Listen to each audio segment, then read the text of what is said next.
आपको अख्तुल ईमान को मैं चेतावनी देना चाह रहा हूँ, ये बहुत दिन हो गया झूठ और मौलवी से टक्कर हुआ है। और ये आलिम और उलमा, हमने देश को आज़ाद किया। जब हम देश को आज़ादी करने के लिए कुर्बानी दे सकते हैं तो हम सीमांचल को इन बेईमानों और मक्कारों से आज़ादी करने के लिए तमाम कुर्बानियां दे सकते हैं। मुझे मजबूरन पार्टी के अपने ओहदे से और रुकने से इस्तीफा देना पड़ रहा है। इसलिए मैं आज आप लोगों के सामने अख्तुल ईमान साहब, बैरिस्टर साहब को ये कहना चाहता हूँ कि आपकी पार्टी का जो मैंने रुकनीत हासिल की थी उससे मैं दस्तबरदार हो रहा हूँ और उस ओहदे से भी दस्तबरदार हो रहा हूँ।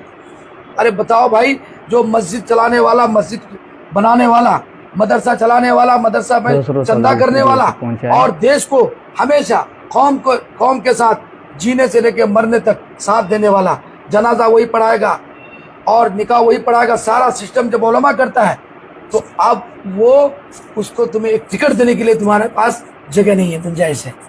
रमजान में एक मुलाकात हुई, उसमें मुझसे पूछा गया आप कौन सा विधानसभा से चुनाव लड़ेगा, मैंने ठाकुरगंज से। फिर उन्होंने कहा कि ठीक है मैंने कहा हमारा 5-6 प्रोग्राम करा दीजिए। उन्होंने कहा नहीं 5-6 क्या, हम प्रोग्राम 10 करा देंगे। तो ये बात कहाँ तक जा रही है? ये तो रजामंदी की बात है। जब आप हमारा प्रोग्राम कराने के लिए, लेकिन कौन सा गुल खिलाया अख्तुल ईमान ने, कौन सी दुश्मनी अख्तुल ईमान को उलमा से, हुफ़ाज़ से, कि आपने जाके बैरिस्टर साहब को शिकायत करके कि मुफ्ती साहब का पैसा नहीं है। हम इसलिए एक कॉन्फ्रेंस बुलाए हैं।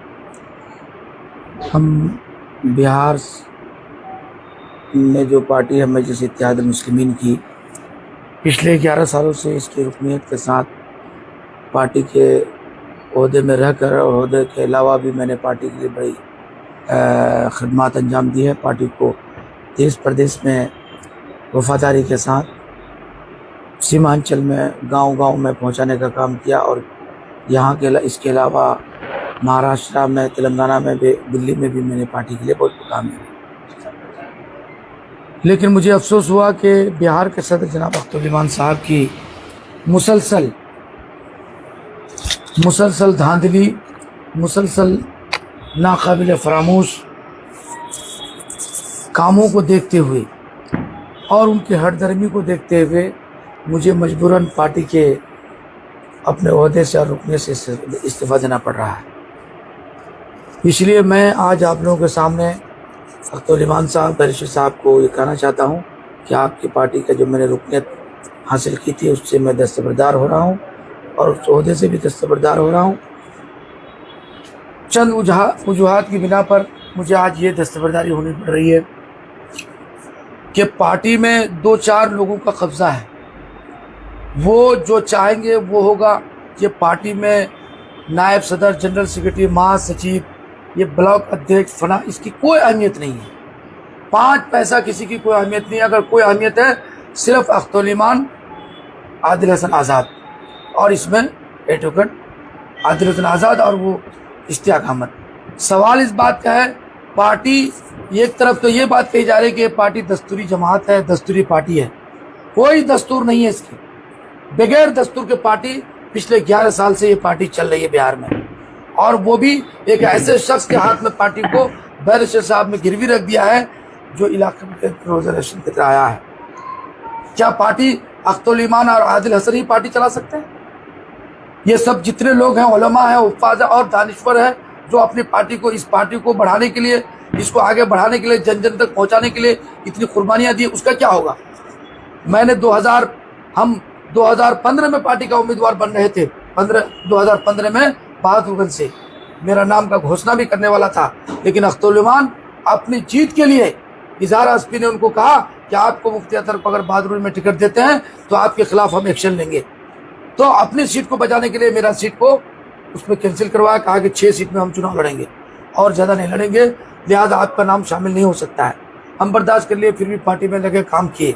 बैरिस्टर साहब ने कहा कि भाई 2020 में आपको टिकट कन्फर्म है, लिखवाना चाहे लिखवा लीजिए, गवाह बनाना चाहे गवाह बनवा लीजिए, 2020 में आपको टिकट मिलेगा। मैं इंतज़ार करता रहा और पार्टी के जहाँ जहाँ ज़रूरत पड़ती थी मैं जाता रहा। जब 2020 का मौका आया तो एक ऐसे शख्स को टिकट दिया गया जो वार्ड मेंबर में 7-8 वोट लेकर आया, उसको विधानसभा का टिकट दिया जा रहा है। मुझे ये भी मालूम है कि क्यों टिकट दिया गया, किस बुनियाद पर टिकट दिया गया, उनकी सलाहियत की बुनियाद पर या पार्टी में कारकर्दगी की बुनियाद पर या पैसे की बुनियाद पर, ये सब दुनिया जान रही है। उसके बाद उसको भी मैंने बर्दाश्त किया, 2020 को भी मैंने बर्दाश्त किया, और मैं खामोशी के साथ बैरिस्टर साहब को मैं दफ्तरी होटल में कहा कि आप लोगों का ये डिसीजन शायद अच्छा नहीं हुआ। बहरहाल उन्होंने कहा कि जो भी है ये आप ही लोगों के बीच का है। तो फिर मैंने 2020 को भी बर्दाश्त किया, और उसको भी मैंने बर्दाश्त करके मैंने किशनगंज में, बहादुरगंज में पार्टी के लिए काम किया हर जगह।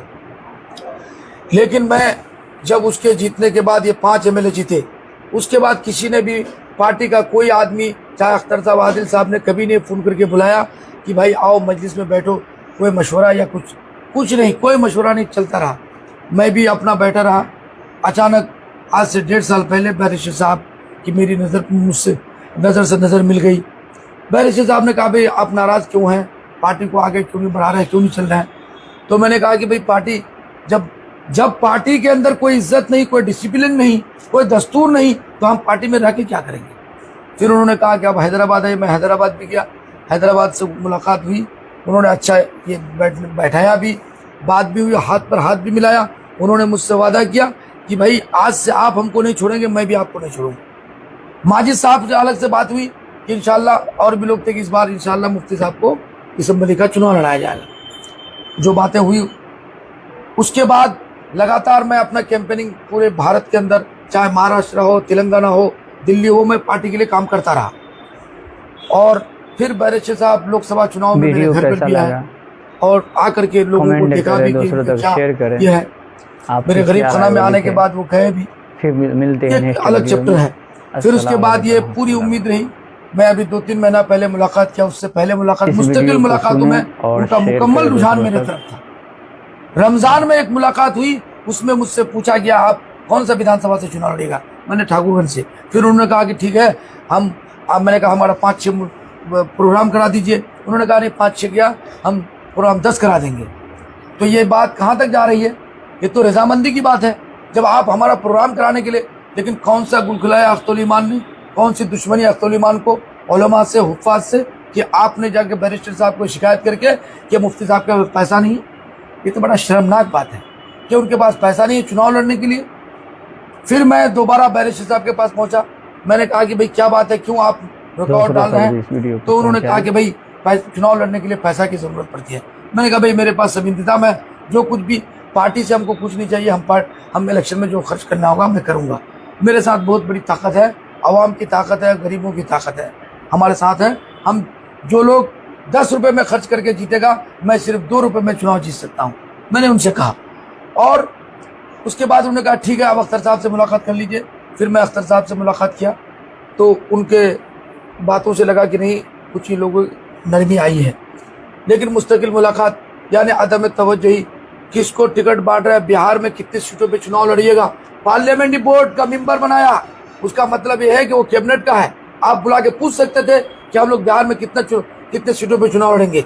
और भी जो अहदेदारान थे बुलाना चाहिए, किसी को कभी नहीं बुलाया, ना किसी से पूछा जा रहा है। क्योंकि मैं उम्मीदवारी की हैसियत था, मैंने कभी सवाल नहीं किया कि भाई आप किसको टिकट बांट रहे हैं, कहाँ इलेक्शन लड़ाना है। मगर मैं उनके ना पूछने पर भी मैंने उनको सवाल करता रहा कि भाई ऐसा है कि हम लोग ज़्यादा सीट पर लड़ने के बजाय चंद सीटों पर लड़ें और उसको जीतने का काम करें।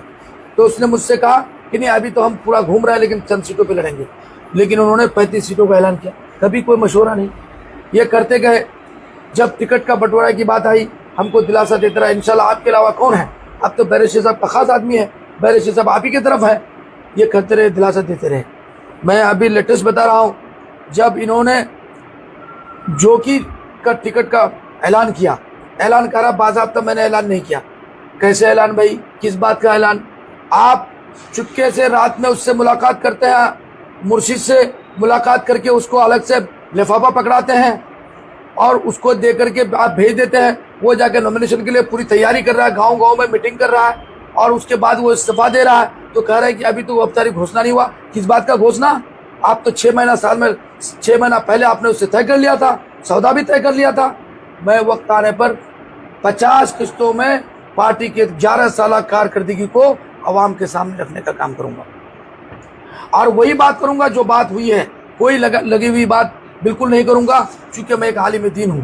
मैं किसी पर इल्ज़ाम तराशी नहीं करने जाता हूं। आज मैं ये मजबूरन मुझे प्रेस कॉन्फ्रेंस में करके ये लोगों को बताने की ज़रूरत पड़ी कि पूरे इलाके में एक घमाघमी उनको टिकट का दे दिया। आप ऐलान कर रहे हैं कि भाई उन्होंने तो पहले कर दिया, तो क्या फिर अगर इस्तीफा दिया तो इस्तीफा तो मंजूर नहीं किया ना, नहीं किया तो उसको कहते कि भाई हमने मंजूर नहीं किया, आपको बना रहे हैं उम्मीदवार, ढोंगना चाह रहा है। हमने ये कह दुनिया को दिखा रहे हैं कि हमने अभी ऐलान नहीं किया, सब झूठ है। जब हम लोग बराबर मिल रहे हैं, मुस्तकिल 8-10 दिन से मिल रहे हैं, भाई हम लोग का क्या, हम लोग का कह रहे कि नहीं आप बिल्कुल, आप लोग इतना नहीं है, आप लोगों का कोई भी फैसला होगा। ये डार्क में रखकर कल की बात बता रहा हूँ, जबकि एक उम्मीदवार गुलाम हसन, कल उन्होंने नॉमिनेशन दाखिल किया और नॉमिनेशन दाखिल करके बाहर लोगों को बताया कि भाई हमने नॉमिनेशन कर दिया, अभी हमको सिंबल नहीं मिला, जबकि सिंबल के साथ उन्होंने नॉमिनेशन किया। वो उम्मीदवार जो सिंबल के साथ नॉमिनेशन किया और बाहर आके बोलता है कि नॉमिनेशन मैंने आजाद किया, सिंबल हम जमा करेंगे, तो अभी पहली बार जब निकलते ही अभी नॉमिनेशन करते ही झूठ बोल रहा है, तो वो कौम के लिए क्या भला कर सकता है, इलाके के लिए क्या भला कर सकता है। मैंने कहा, बार बार मैंने इनसे कहा कि साफ सुथरा छवि आदमी को टिकट दीजिए। आप एक ऐसे आदमी को दे रहे हैं, एक आवारा आदमी जो नशा करता है, जो टीका भी लगा लेता है, आप उसको टिकट उम्मीदवार बनाते हैं। मैंने बरेशर साहब को भी दिखाया और कहा, माजिद साहब को भी कहा, इन लोगों ने सुनकर के अनसुनी कर दी। और हद तो ये है कि ये सब बातें, और जब ये सर्वे की बात आ रही है, हमको सर्वे में पीछे दिखाया जा रहा है, और जब कोई मीडिया खोलिए, कोई व्हाट्सएप में जाइए, फेसबुक में जाइए, सारी दुनिया ये कह रही है कि मुफ्ती अतर जावेद को ही टिकट दिया जाए। तो कहाँ है, कौन सा सर्वे है? वो सर्वे खत्म हो गया क्या? ये किस सर्वे है? वो भी चला गया। मैं कल रात, जो गुज़श्ता रात है, कल नॉमिनेशन जो कर दिया मैंने, फिर भी मैं इत्मीनान से रहा कि भाई अभी भी हो सकता है कि वो नहीं दिया होगा। कल मैं रात में पहुंचा, मैंने उनसे कहा भाई क्या बात है, अभी तक कुछ नहीं बता रहे, एक दिन बाकी रह गया है। तो मुझसे कह रहे हैं कि अभी फैसला नहीं हुआ है, आज मैं लिख करके भेज दिया हूँ उनको हैदराबाद, वो सुबह फैसला करेंगे, 10 बजे तक फैसला आएगा। कितना झूठ है। आप एक तरफ अब्दुल्ला सालिम को झूठा करार दे, मैं एक एक झूठ को अख्तर ईमान को ये मैं चेतावनी देना चाह रहा हूँ। ये बहुत दिन हो गया झूठ और मौलवी से टक्कर हुआ है, और ये आलिम और उलमा, हमने देश को आज़ाद किया। जब हम देश को आज़ादी करने के लिए कुर्बानी दे सकते हैं, तो हम सीमांचल को इन बेईमानों और मक्कारों से आज़ादी करने के लिए तमाम कुर्बानियां दे सकते हैं। मुफ्ती साहब, एक मेरा सवाल है, आप दीन के जानकार हैं, मुफ्ती हैं, मसले मसाइल को बेहतर जानते हैं। पिछले दिनों आपने कुरान और खुदा की नहीं, अल्लाह और खुदा की कसम खा करके हलफ लिया आपने, तब आपने क्यों नहीं उस वक्त कहा कि भाई हम ये नहीं करेंगे? और अब आप, क्योंकि आपको टिकट नहीं दिया गया है, तो आप बगावत कर रहे हैं, मुखालिफत कर रहे हैं, पार्टी के खिलाफ बोल रहे हैं। ठीक है, इस सवाल का जवाब मैं दे रहा हूँ। हमने रुकनियत के साथ हमने कहा, मैं पार्टी मजलिस इत्तेहादुल मुस्लिमीन AIMM का मैं रुकन हूँ, लिहाजा मैं ये हल्फ लेता हूँ कि पार्टी का वफादार बन के रहूँगा। अगर उम्मीदवार बनाता है तो उम्मीद जीतने के बाद पार्टी के साथ लगा रहूँगा, और नहीं भी बनाता है पार्टी के साथ लगा रहूँगा। लेकिन सवाल इस बात का है, ये बात समझने की है, क्या ये कौन सा कानून है, कौन सा दस्तूर है, शरीयत के तरफ से है या इनका बनाया हुआ दस्तूर है? ये जो हल्फ बर्दारी हुई है, क्या सिर्फ सीमांचल के लिए या पूरे हिंदुस्तान में जितनी जो पार्टियां, हमारी पार्टी है मजलिस इत्तेहादुल मुस्लिमीन, और जगह का भी है? खुद अख्तर ईमान क्यों नहीं हल्फ लिए? आदिल हसन ने क्यों नहीं लिया? और जब सवाल करता है कोई पत्रकार, कोई यूट्यूबर, तो जवाब देता है कि इमाम है। अरे जब इमाम हो तो इमाम को तो पहले नियत करना पड़ेगा, मुक्तदी नहीं भी करेगा तो इमाम के साथ मुक्तदी का है। जब तुम ही नियत नहीं कर रहे हो, इसका मतलब तुम्हारे दिल में खोट है। और जवाब हमसे लेना भाई, हम तो अब जवाब देने के लिए तैयार हैं, कोई भी आए। दूसरी बात यह है, और ये जो हल्फ बर्दारी हुई थी, ये हल्फ बर्दारी अब्दुल्ला कमर सालिम और मुफ्ती अतर जावेद को काबू करने के लिए, कि हम इसको कैसे शिकंजे में लाएं। चूंकि उन लोगों का टिकट आज से 6 महीना पहले सौदा हो चुका था, और सौदा करके हम लोगों से हल्फ बर्दारी लिया ताकि ये लोग कहीं भाग ना जाए। ये तो हल्फ बर्दारी है। और शरीयत ये कहती है कि जिस खैर में शर का अंदेशा हो, उस खैर को छोड़ देना चाहिए।